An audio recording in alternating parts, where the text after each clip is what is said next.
जय हिंद दोस्तों, math filament में आपका बहुत बहुत स्वागत है। और आज के वीडियो से हम लोग शुरू करने जा रहे हैं सब्जेक्टिव क्वेश्चन। जितने भी बिहार बोर्ड या यूपी बोर्ड या किसी भी बोर्ड के एग्ज़ाम में जो 10th क्लास की जो परीक्षा होती है उसमें 10th क्लास में आपको कुछ ऐसे सब्जेक्टिव क्वेश्चन पूछे जाते हैं जो अक्सर हमेशा रिपीट करते हैं, ठीक है ना। उनको हमेशा रिपीट किया जाता है। जैसे बहुत सारे ऐसे क्वेश्चन हैं, जैसे आप कुछ जानते होंगे, जैसे अवतल और उत्तल दर्पण में क्या अंतर है, दर्पण किसे कहते हैं, ये कितने प्रकार के होते हैं, पानी में किसी सिक्का को रखेंगे तो वो उठा हुआ क्यों दिखता है, तारे टिमटिमाते नजर आते हैं ऐसा क्यों। तो ये जितने भी इंपॉर्टेंट क्वेश्चन होते हैं जो सभी बोर्ड्स के एग्जाम में पूछे जाते हैं, उन्हीं सब बोर्ड्स के एग्जाम जो क्वेश्चन है उनको हम आपको बारी बारी से एक एक क्वेश्चन के माध्यम से आपको लिखने का प्रैक्टिस कराएंगे। अगर आप ये वाला वीडियो देख लेते हैं तो आपको ये सब क्वेश्चन को लिखने में कभी दिक्कत नहीं होगा, ठीक है ना। ये सब्जेक्टिव क्वेश्चन की पूरी सीरीज मैं डालूंगा आज से, और हर सब्जेक्ट की डाली जाएगी। अभी हम फिजिक्स से शुरुआत कर रहे हैं, तो भौतिकी का पहला ही जो टॉपिक है वो है प्रकाश, और हम एकदम बिल्कुल बेसिक से शुरू कर रहे हैं। तो सबसे पहले हम स्टार्ट करेंगे प्रकाश किसे कहते हैं, ठीक है। ऐसा नहीं है कि हम लोग केवल फिजिक्स पे ही कंसंट्रेट करेंगे, नहीं, हम लोग बायो और केमिस्ट्री, सोशल साइंस सभी पे हम लोग प्रैक्टिस आपको कराएंगे, ठीक है। और हम आपको बताएंगे कि लिखा कैसे जाता है, ठीक है ना। बोर्ड के एग्जाम में अगर आपसे कोई भी ऐसे सवाल पूछे जाते हैं तो आप कैसे लिखेंगे। ये सब्जेक्टिव क्वेश्चन की सीरीज होगी, और ऑब्जेक्टिव क्वेश्चन की सीरीज भी हम लोग जल्द ही स्टार्ट करेंगे, जो आपके बोर्ड एग्जाम के लिए बहुत बहुत जरूरी होगा। बाकी अगर आपको थ्योरी क्लासेस पढ़ना हो तो हम लोग जल्द ही उसका कोर्स लॉन्च करने वाले हैं इसी चैनल पर, मैथ फिलामेंट पर, जिसपे हम क्लास 10th की पूरे सिलेबस को कवर कराएंगे, ठीक है। तो फिलहाल अभी यूपी बोर्ड का एग्जाम है, तो मेनली हम लोग यूपी बोर्ड पे ही फोकस कर रहे हैं। बिहार बोर्ड का तो एग्जाम हो चुका है, लेकिन आने वाले जो बिहार बोर्ड का एग्जाम हो उसमें भी ये आपको बहुत ही मदद करेगा। तो अगर आप 10th में अभी गए हैं और 10th की तैयारी शुरू कर दिए हैं तो आपको ये क्वेश्चन बिल्कुल ही देखना चाहिए, क्योंकि ये आपके लिए बहुत महत्वपूर्ण है, ठीक है। तो शुरू करते हैं। पहले देखिए, सबसे पहले अगर आपसे कोई क्वेश्चन पूछता है कि प्रकाश किसे कहते हैं, ठीक है। अगर आपसे कोई पूछे प्रकाश किसे कहते हैं तो आप क्या क्या लिखेंगे, क्या क्या आपका स्ट्रेटजी होगा लिखने का, वो हम आपको बताते हैं। तो देखिए दोस्तों, सबसे पहला पॉइंट आप लिखेंगे, प्रकाश वह बाह्य भौतिक कारण है जिसके वजह से कोई भी वस्तु हमें दिखाई देती है। अब ये कैसे संभव हो गया कि क्या प्रकाश से ही हमें वस्तु दिखाई देती है? प्रकाश नहीं रहेगा तो हमें नहीं दिखाई देगी। तो देखिए, सोचते हैं, मान लीजिए कि एक ऐसा रूम है, इस रूम की बात की जाए तो ये रूम में कोई पर्सन यहाँ पे है, ठीक है, ये कोई आदमी है, और यहाँ पे बल्ब पहले से लगी हुई थी, ठीक है, ये कोई बल्ब है, यहाँ पे ये वस्तु को हम देखना चाहते हैं, ठीक है ना। देखिए, एक आदमी है, एक बल्ब लगी हुई है, और यहाँ पे ये आदमी इस वस्तु को देखना चाहता है। तो होता ये है कि जब बल्ब नहीं जल रहा है, यानी अभी मान लेते हैं कि रात का समय है, अंधेरा है, ठीक है ना। तो जब अंधेरा है तो यहाँ से बल्ब नहीं जल रहा है, तो जब बल्ब नहीं जलेगा तो यहाँ से निकल के लाइट नहीं आएगी, और कोई भी चीज़ हमें तभी दिखाई देती है जब वहाँ से जो प्रकाश होती है वो हमारे आंखों तक आए। जैसे देखिए कैसे ये वस्तु हमें दिखाई दे रही है। पहले ये क्या किया, यहाँ से प्रकाश आई, इस वस्तु पर पड़ी, और इस वस्तु पर पड़ने के बाद इस आदमी की आंखों में ये वाला प्रकाश गई। जब ये आदमी के आंखों में ये वाला जब किरण जो जा रही है, ये किरण जब उस आदमी के आंखों में गई है तभी उसको ये वस्तु दिखाई दिया है। अगर ये नहीं जाता तो इस आदमी को ये वस्तु नहीं दिखाई देता है, ठीक ना। अगर मान लीजिए अंधेरा हो जाता तो ये संपर्क टूट जाता, ठीक है। ये वाला संपर्क जो है ये आदमी का मान लीजिए आंख है, ये आदमी का आंख है, यहाँ वस्तु रखी हुई है, और यहाँ क्या है, बल्ब है, ठीक है ना। तो अगर लाइट नहीं होता तो यहाँ से किरण निकल के जाती नहीं, और इस आदमी की आंखों में पड़ती नहीं। तो अगर आंखों में जब पड़ेगी ही नहीं तो आपको दिखाई कैसे देगा, ठीक है ना। ऐसा नहीं है कि प्रकाश की ही वजह से हम लोग किसी चीज को देखते हैं, नहीं। अब जब आप 12th में पढ़ेंगे तो हम वहाँ पे आपको हम समझाएंगे, बट अभी के लिए आप 10th की बात है तो आपका थोड़ा सा सिलेबस उतना मतलब कि फोकस नहीं करता हाई लेवल की तरफ, ठीक है ना। तो आप पहला पॉइंट तो आप ये लिख के आएंगे वहाँ पे कि प्रकाश वह बाह्य भौतिक कारण है, ये एक ऐसा कारक है जिसके वजह से हमें कोई भी वस्तु क्या होती है, दिखाई देती है, ठीक है।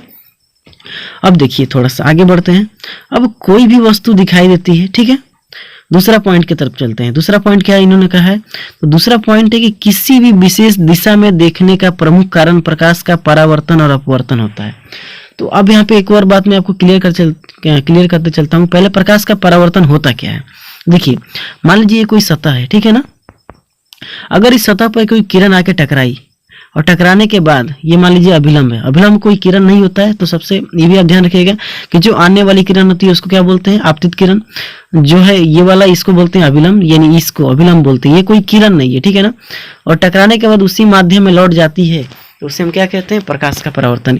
किसी भी प्रकाश की किरण को टकराने के बाद उसी माध्यम में लौट जाना ही क्या कहलाता है, प्रकाश का परावर्तन। अब एक बात बताइए, जब ये एक सिंगल ही डायरेक्शन में तो जा रहा है ये वाला, यानी हम जब भी हम किसी प्रकाश के परावर्तन से अगर हमें कोई वस्तु दिखाई पड़ेगी तो इसका मतलब क्या हुआ, जैसे मान लीजिए जैसे ये वस्तु हो गया, ठीक है, यहाँ पे आंख है, ये आंख हो गया, ठीक है ना। अब यहाँ से मान लीजिए लाइट है, लाइट यहाँ पड़ा और यहाँ से ये वाला, तो एक विशेष डायरेक्शन में ही इसके वजह से हमें दिखाई देता है, ठीक है ना।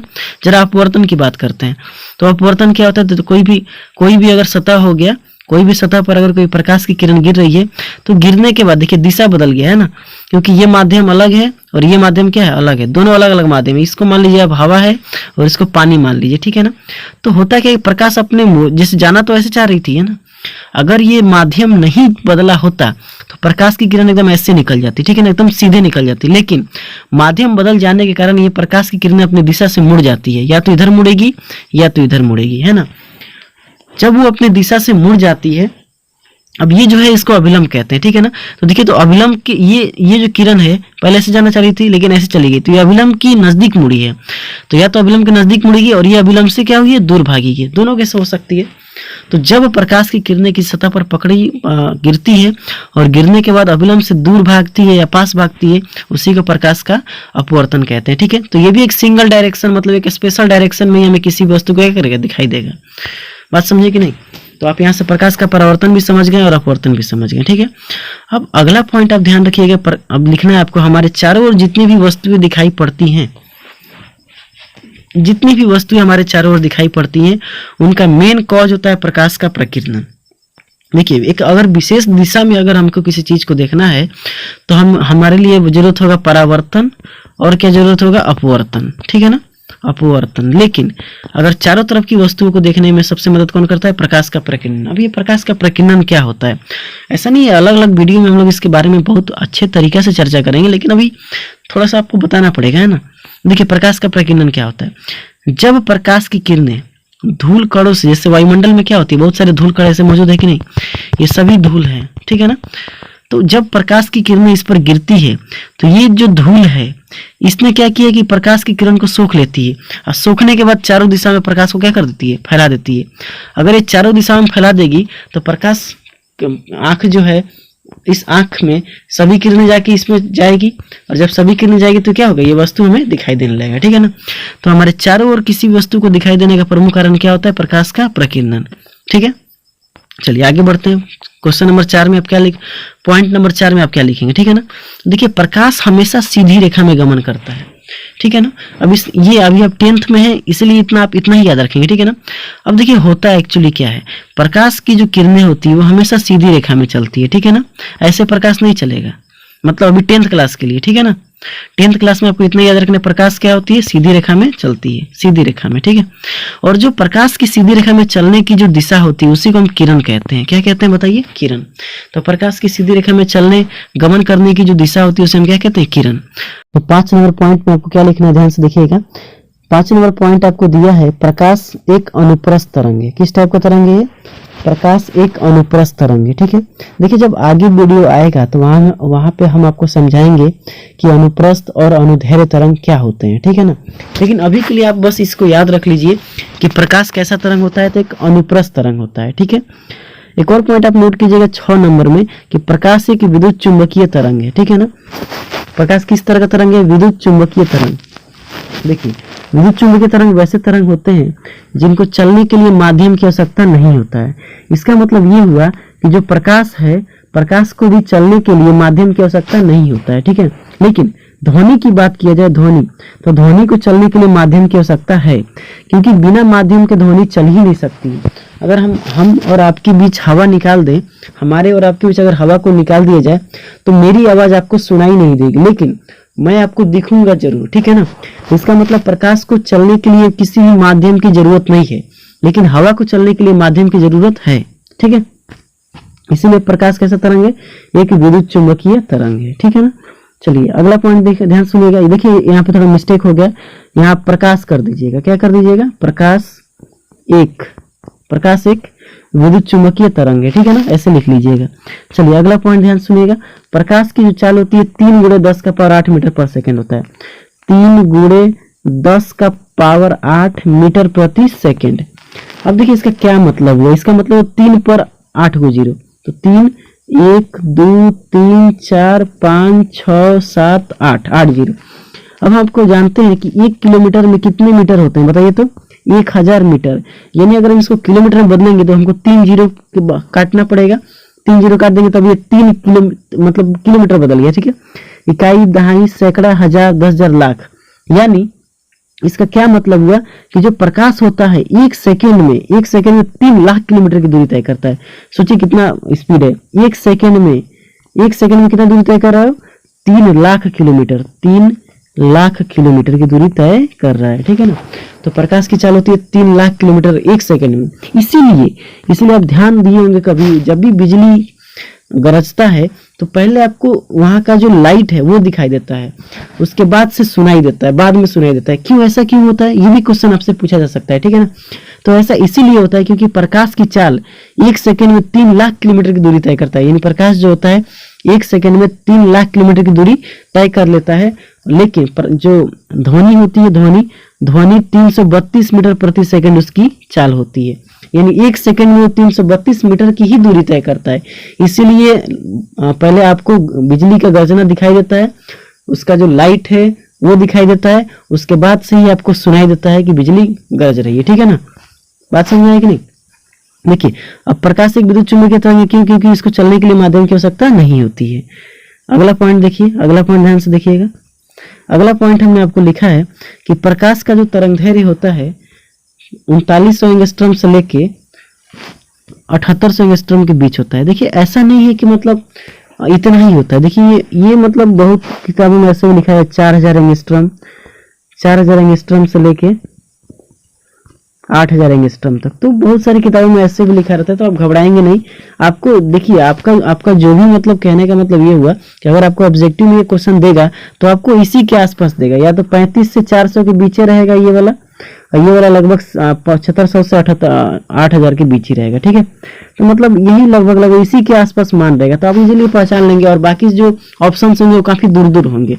अब एक एंगस्ट्रॉम जो होता है वो 10⁻−10 के बराबर होता है।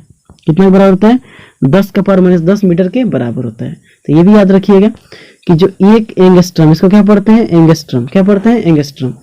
एक एंगस्ट्रॉम बराबर 10⁻−10 मीटर होता है। तो अब जरा हम उसको इस पूरे समरी को बाइंड अप करते हैं। देखिए पहले हमने आपको बताया प्रकाश वो बाह्य भौतिक कारण है जिसके वजह से हमें कोई भी वस्तु क्या होती है, दिखाई देती है, ठीक है ना। दूसरा बात हमने आपको क्या बताया कि किसी विशेष दिशा में देखने के लिए एक ही कारण होता है, वो कौन कौन, प्रकाश का परावर्तन और अपवर्तन। फिर तीसरा पॉइंट हमने आपको क्या बताया कि हमारे चारों ओर जो भी वस्तु दिखाई देती है प्रकाश के प्रकीर्णन के कारण दिखाई देती है, ठीक है। फिर हमने आपको पांचवा पॉइंट क्या बताया, पांचवा पॉइंट बताया कि प्रकाश हमेशा सीधी रेखा में गमन करता है, और सीधी रेखा में गमन करने को ही किरण कहते हैं, ठीक है। अब हर पांचवा पॉइंट हमने आपको क्या बताया कि प्रकाश कैसा तरंग होता है, एक अनुप्रस्थ तरंग होता है, अनुदैर्घ्य नहीं होता है। ध्वनि अनुदैर्घ्य तरंग होता है। ध्वनि क्या होता है, अनुदैर्घ्य तरंग होता है। ध्वनि अनुदैर्घ्य तरंग होता है, लेकिन प्रकाश क्या होता है, अनुप्रस्थ तरंग होता है, ठीक है। और फिर हमने आपको क्या बताया कि प्रकाश एक विद्युत चुंबकीय तरंग है। क्यों, क्योंकि इसको चलने के लिए किसी भी माध्यम की आवश्यकता नहीं होती है। फिर हमने आपको बताया कि प्रकाश की जो चाल होती है 3 × 10⁸ मीटर प्रति सेकंड होता है। 3 × 10⁸ मीटर प्रति सेकंड होता है, ठीक है। फिर हमने आपको क्या बताया कि जो प्रकाश का तरंगदैर्घ्य होता है वो 3900 एंगस्ट्रॉम से लेके, इसको क्या पढ़ेंगे, 3900 एंगस्ट्रॉम से लेके 7800 एंगस्ट्रॉम के बीच होता है, ठीक है। तो इतना ही ये प्रकाश के बारे में अभी पहला क्वेश्चन है। फिर धीरे धीरे हम आपको अगला मतलब कि ऐसे ही क्वेश्चन लाते रहेंगे, ठीक है। उम्मीद करता हूँ आपको बहुत ही अच्छा लगा होगा। तो इतने पॉइंट आप लिख सकते हैं, एग्जाम में आपको कोई नंबर नहीं कटने वाला है, ठीक है। तो ऐसे ही वीडियो हम लगातार आपको देते रहेंगे, और ख्याल रखिएगा अपना, खुश रहिएगा, ठीक है। मिलते हैं अगले वीडियो में, तब तक के लिए जय हिंद।